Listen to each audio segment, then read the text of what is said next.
চলুন আজ শোনা যাক তিন বন্ধুর এক বেশ অদ্ভুত আর রহস্যময় পরিকল্পনার গল্প।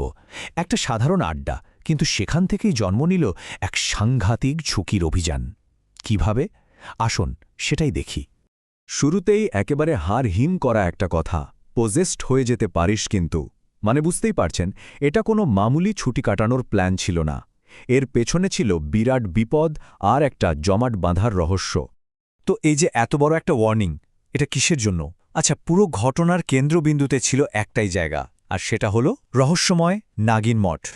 এই প্ল্যানটা যারা করছিল তারা ছিল তিনজন বন্ধু, শামীম, পিনাক আর আমাদের গল্পের কথক। ওদের একটা সাধারণ আড্ডায় কিন্তু আস্তে আস্তে একটা সাংঘাতিক অ্যাডভেঞ্চারের দিকে মোড় নিচ্ছিল। কিন্তু নাগিন মঠ নিয়ে এত ভয়টা কিসের? ব্যাপারটা হলো, শোনা যায় শিবরাত্রির রাতে এই মঠ নাকি জাগ্রত হয়ে ওঠে। ভাবুন একবার, তো এই জাগ্রত হওয়াটা ঠিক কী জিনিস? এটাই ছিল ওদের জন্য সবচেয়ে বড় চ্যালেঞ্জ। আর টাইমলাইনটা দেখলে তো ব্যাপারটা আরও ইন্টারেস্টিং লাগবে। ওরা যখন কথা বলছে তখন তারিখটা ছিল 15ই ফেব্রুয়ারি, আর তার ঠিক পরের দিন মানে 16ই ফেব্রুয়ারি ছিল শিবরাত্রি, সেই বিশেষ রাত।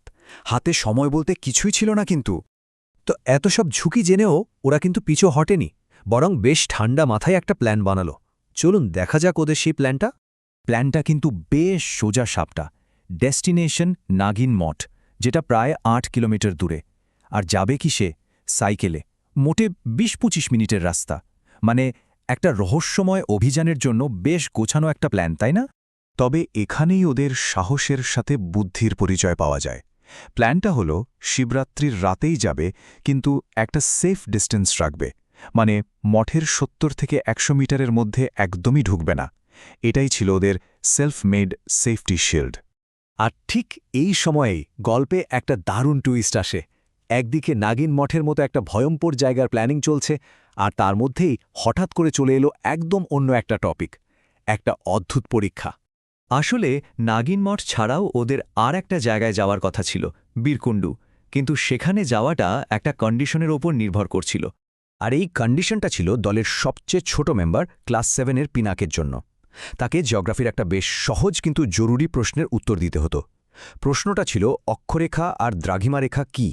ভাবা যায়, এই একটা উত্তরের উপরই ওদের বীরকুণ্ডু ট্রিপটা ঝুলছিল।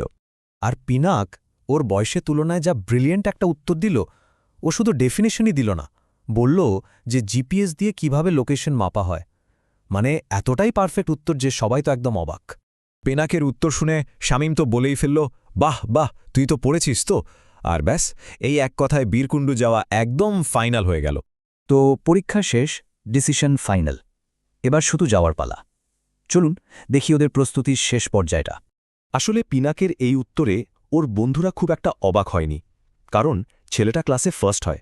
ওর নলেজের ওপর সবার একটা ভরসা ছিল, আর এই রকম একটা রিস্কি মিশনে এটাই তো সবচেয়ে বড় ভরসা, তাই না? তো সব কথাবার্তা সত্যতর্থ সব কিছুর পর ওরা ফাইনালি ঠিক করল যে পরের দিনই অভিযানে বেরোবে। সঙ্গী ওদের সাইকেল, প্ল্যান রেডি, এখন শুধু অ্যাকশন। গল্পের শেষে কথক আমাদের জানাচ্ছেন যে সেই দিনের মতো ওদের জার্নিটা মঠের সামনের রাস্তাতেই শেষ হলো। মানে আসল অ্যাডভেঞ্চারের আগে এটা ছিল একটা ফাইনাল রেকি। ওরা এখন দাঁড়িয়ে আছে একদম রহস্যের দোরগোড়ায়। ওরা এখন মঠের সামনে, প্ল্যান একেবারে নিখুঁত, সাহসও ভরপুর। কিন্তু আসল প্রশ্নটা তো অন্য জায়গায়। ওই জাগ্রত মঠের ভেতরে ঠিক কি আছে? ওদের এই অভিযান কি সফল হবে, নাকি কোনো ভয়ঙ্কর বিপদ অপেক্ষা করে আছে? এই উত্তরগুলোই হয়তো আমাদের খুঁজে বের করতে হবে।